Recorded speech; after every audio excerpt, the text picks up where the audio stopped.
Hey y'all, welcome back to the channel. So today I'm taking this piece of driftwood and we're gonna do something with it, right? Let's see what kind of mess we can create today. Let's go.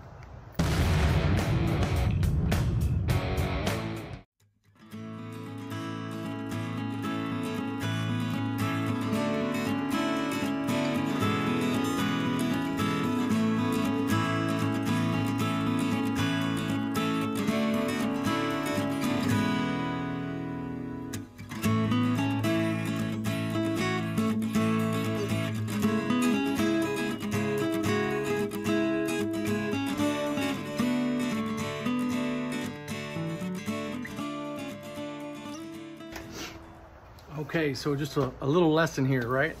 So originally, I was just gonna sand this whole thing down, get it super smooth, except for, you know, these little divots and these little pitted pieces and stuff. And then as I looked, I noticed that on the back side, this rough has so much detail in it, right? And so I'm using the crack on this wood right here as a guide.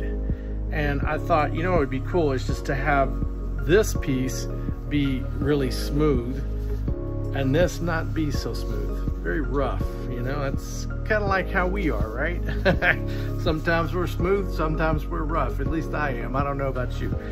So anyway, I think that I've probably done as much as I'm gonna do today. You know, it's fairly smooth. Not sure. I gotta let this sit out. This is a little damp. I want to make sure that that's dry before I do any kind of sanding. It's got a really nice feel, and I think it really depends on what it is you're trying to accomplish. I say that time and time again. People say, well, do you sand it, or do you just finish it raw, or do you use a sealant, or do you use a polyacrylic? I can't answer that. You can use all of those, but it just depends on what you want. So that's it for today. All right, so I went ahead and did a tung oil application yesterday. I did not capture that on video, but I've got several videos where I use that same process. I did use a combination of brush and rag to wipe off the excess. You can see all the wonderful imperfections in the piece of driftwood, and I really love that, right? I'll probably put another coat on this, but you can see it's got a pretty decent shine to it. And again, that's kind of the look I'm going for. Maybe not a full gloss. Sometimes I just don't ever know until I get the product or get the final product in a condition that I can actually make that determination. So you just really kind of just, however it makes you feel. For right now, I'm pretty good with this. So let's figure out how we're gonna mount this thing, okay?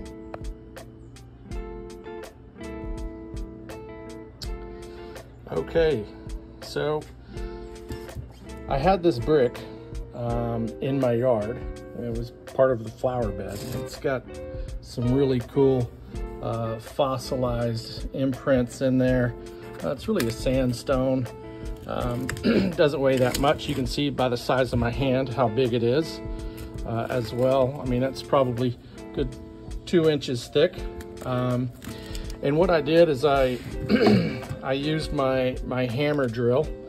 I've had this thing forever. I don't use it often, but it's super helpful to have a high impact drill like this if you're gonna go through stone or any type of masonry. I got a masonry bit. This actually is a 1/2 inch. And this was an old bolt that I had in, I don't ever throw bolts away because everything's so expensive. But I just took the hacksaw that I've got right here. I cut off the head and then put it right in there with some JB weld. And so I put the JB weld in there. This thing's not going anywhere. I then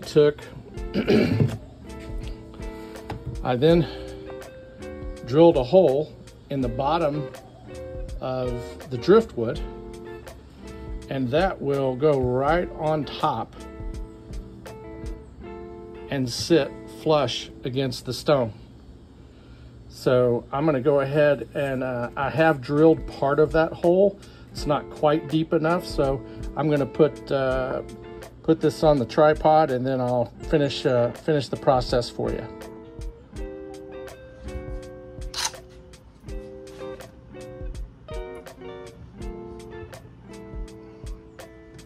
So I'm going to see how deep I need to put it, right? Because I want it flush. So that's about the same distance of the bit for this. So let's see how much further I need to go.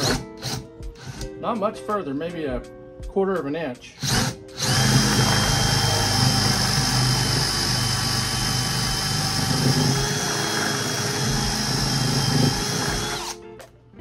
There we go.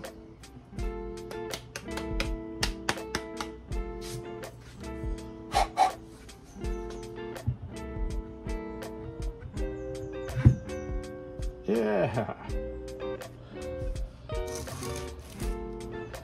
Okay, so that fits pretty good on there. It's got a couple of different ways that I can turn it. I'm not going to put any of the cement in there, so that way, depending on where I display this in the house, it'll give me the flexibility to where if I wanted to put it left facing, right facing, that I can turn and people can admire that beauty from whichever way it is. The rock is fairly stable. I'll probably put some little felt pieces on the bottom so it doesn't scratch the furniture. And then I actually am going to go over this with another coat of the Tung Oil. So, all right, well, y'all have seen this process before. I'm just going to do a time lapse on it, but you can tell I've got good access to it. I put a cloth down to where it'll cover the stone so I don't get the Tung Oil on there, and then let's get going. All right.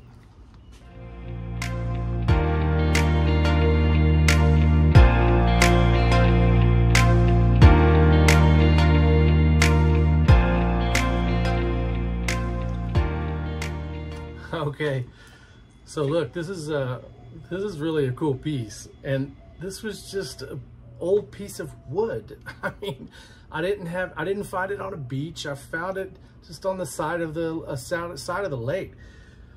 But I think it's important too, because I started thinking about it. I go, well, you know, if you live next to a lake, or if you live next to a beach, then driftwood, yeah, sure.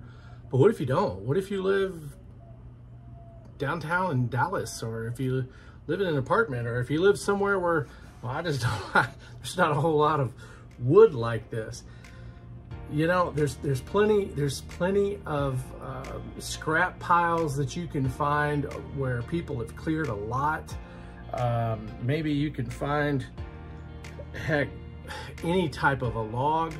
I don't want to make this so complicated that it's only appealing to those that have a shop or have the space or have the resources. I want a lot of people to be able to enjoy this, because I'll tell you what, for me, it's a way to get grounded, you know, and it's just from a mental health standpoint, and just being able to focus on something that's natural, that it really helps as a hobbyist, as an artisan, honestly, whether that's on a canvas or whether you're dealing with clay or whatever the medium might be. This is just nature's lumber, you know, and so it feels good. Half of it is just finding it, but then when you really start working with this, I'm actually going to do another video that tries to simplify this. Is if I didn't have a shop, don't have the space, quite frankly, maybe I don't have the money, I don't want to not appeal to you. If that's your situation, you're like, well, I live on the 3rd floor of an apartment, how the heck am I going to be able to do all this? I think we're going to find a way, and it will take a little bit of an investment, and I get that not everyone can do that, but maybe we can find some resources that you can see that it doesn't have to be expensive, that it can be for everyone, right? And I mean, heck, even going to Hobby Lobby and buying paints these days is outrageously expensive. And so not to mention canvas and brushes, and it just gets to be a lot, right? So anyway, I'm gonna put this one in the house. I'm gonna put some felt pads, you know, kind of like those little furniture pads. I'm gonna put those down on the bottom just so I don't scratch the table, and my wife won't get upset with me. Anyway, it's been a lot of fun. The whole project, I mean, took a couple of days, but that's really just because I had company and was sharing some of this with them.